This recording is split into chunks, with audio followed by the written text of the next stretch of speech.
আসলে রেটিনা এমন একটা প্রতিষ্ঠান, মানে মুখে মুখে সবার মুখে মুখে যখন অ্যাডমিশনের কথা শুনে, মেডিকেল অ্যাডমিশনের কথা, তখনই কিন্তু মেডিকেল অ্যাডমিশন নামের সাথে কিন্তু রেটিনা নামটাও জড়িয়ে যায়। আমি খাদিজা আফরিন প্রমা এবারে মেডিকেল ও ডেন্টাল ভর্তি পরীক্ষায় ভিকারুননিসা নুন স্কুল অ্যান্ড কলেজ থেকে পড়ে আমি এবার সেকেন্ড টাইমার হিসেবে 254তম স্থান অধিকার করে স্যার সলিমুল্লাহ মেডিকেল কলেজে চান্স পেয়েছি।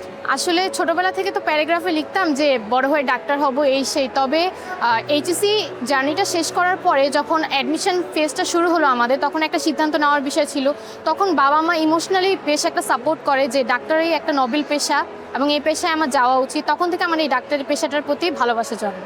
আবার হচ্ছে কি, যখন আমাদের কলেজের পাশেই হচ্ছে কি রেটিনা শান্তিনগর ব্রাঞ্চ, তো সেখান থেকে রেটিনার ব্যাপারে জানা এবং সিনিয়রদের কাছ থেকেও শুনেছি যে রেটিনার সার্ভিস বেশ ভালো, তাদের কোশ্চেন প্যাটার্ন চমৎকার এবং বরাবরই প্রথমবার এবং দ্বিতীয়বার দোনোবারই আমার হচ্ছে কি রেটিনার সাথে সম্পর্ক ছিল।